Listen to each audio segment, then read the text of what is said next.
বাচ্চা থেকে বড় কেক আমাদের সকলেরই প্রিয়। আর সেই কেক যদি একদম দোকানের মতো বাড়িতেই বানিয়ে ফেলা যায় তাহলে কেমন হয়? তাই আমি আজকে তোমাদের জন্য একদম সিম্পল পদ্ধতিতে তৈরি ভ্যানিলা মাফিনের রেসিপি নিয়ে এসেছি, যার জন্য কোনো ওভেন ওটিজি লাগবে না।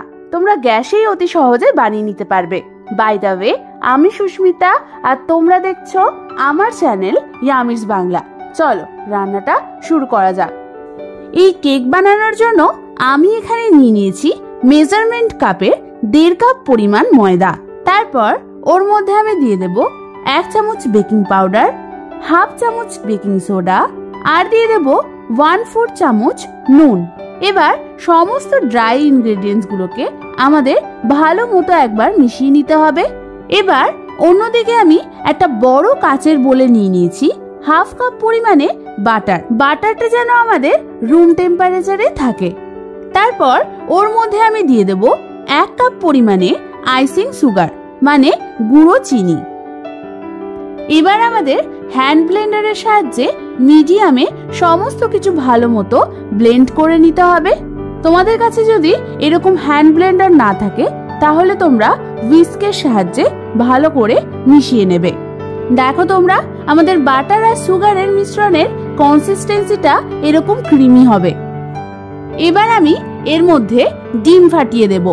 প্রথমে একটা ডিম দিয়ে ব্লেন্ডারের সাহায্যে ভালো মতো ব্লেন্ড করে নিতে হবে। ভালো মতো ব্লেন্ড হয়ে গেলে তারপর আরো একটা ডিম ফাটিয়ে আমি ওর মধ্যে দিয়ে দেব। তারপর আবার ব্লেন্ডারের সাহায্যে ওই ডিমটাকেও ভালো মতো আমি ব্লেন্ড করে নেব। আমাদের ভালো মতো ব্লেন্ড হয়ে গেছে। এবার আমি এর মধ্যে দিয়ে দেব 1.5 চামচ পরিমাণে ভ্যানিলা এসেন্স। ভ্যানিলা এসেন্স দেওয়ার পরও আমাদের ব্লেন্ডারের সাহায্যে লোতে একটু ফেটিয়ে নিতে হবে। ভালো মতো ব্লেন্ড হয়ে গেলে আমি ওর মধ্যে ময়দার যে মিশ্রণটা বানিয়ে রেখেছিলাম আগের থেকে তার অর্ধেকটা চালনির সাহায্যে এইভাবে ছেঁকে ছেঁকে দিয়ে দেব। এবার এটাকে ব্লেন্ডারের সাহায্যে লো স্পিডে একটু ভালো মতো মিশিয়ে নিতে হবে। এখানে একটা কথা বলে রাখি তোমাদের, ময়দাতে গ্লুটেন থাকে, তাই এই প্রসেসটা যদি তোমরা ব্লেন্ডারের সাহায্যে করো তাহলে তোমাদের লো স্পিডেই করতে হবে, না হলে তোমাদের কেকটা কিন্তু চামড়ার মতন হয়ে যাবে। হালকা করে ব্লেন্ড করার পর আমি এর মধ্যে দিয়ে দেব দুধ। এই রেসিপিটার জন্য আমি মোট 185 ml দুধ নিয়েছি, যার অর্ধেকটা আমি এখন দিচ্ছি। অর্ধেকটা দুধ দেওয়ার পর আবার লো স্পিডে একবার ব্লেন্ড করে নিতে হবে আমাদের। তারপর আমি বাকি ময়দাটা এর মধ্যে ছেঁকে ছেঁকে দিয়ে দেব। আর আমি এর সাথে বাকি দুধটাও দিয়ে দেব। দুধ দেওয়ার পর আমাদের একটা স্প্যাচুলার সাহায্যে এইভাবে হালকা হাতে ভালো মতো মিশিয়ে নিতে হবে সবকিছু।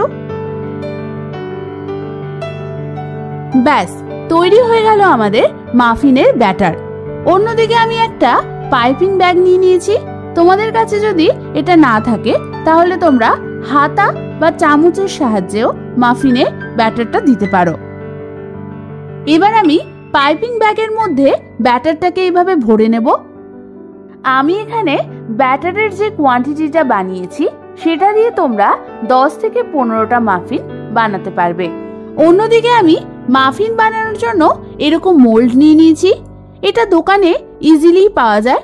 তোমাদের কাছে যদি এটা না থাকে তোমরা এর পরিবর্তে যে কোনো কাপ বা স্টিলের বাটিতে করতে পারো। সেক্ষেত্রে কাপ বা বাটির গায়ে তোমাদের বাটার একটু মাখিয়ে নিতে হবে। এবার আমি একে একে মোল্ডগুলোতে পাইপিং ব্যাগের সাহায্যে মাফিনের ব্যাটারটাকে দিয়ে দেব।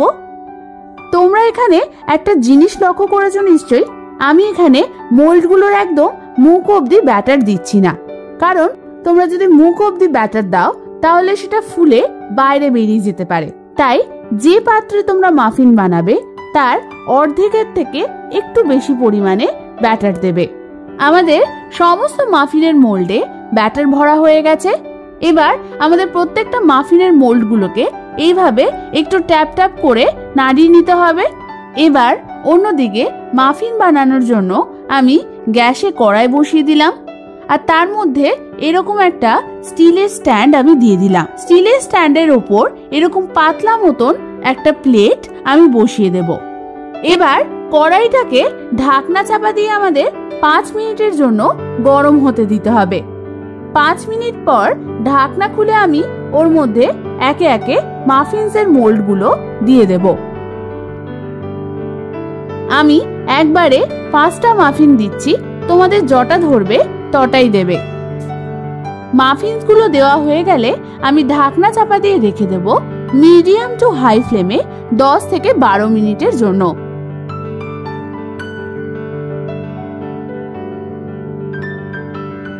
দশ থেকে 12 মিনিট পর ঢাকনা খুলে একটা টুথপিকের সাহায্যে আমাদের চেক করে নিতে হবে যে মাফিনসগুলো তৈরি হয়ে গেছে কিনা। যদি টুথপিকটা এরকম ক্লিন বেরোয় তার মানে আমাদের মাফিনস একদম তৈরি হয়ে গেছে, আর যদি না বেরোয় তাহলে তোমাদের আরো 2 থেকে 3 মিনিট কুক করে নিতে হবে। ব্যাস তৈরি হয়ে গেল আমাদের ভ্যানিলা মাফিনস। এবার মাফিনসগুলোকে আমি ঠান্ডা হতে রেখে দেব বেশ কিছুক্ষণের জন্য।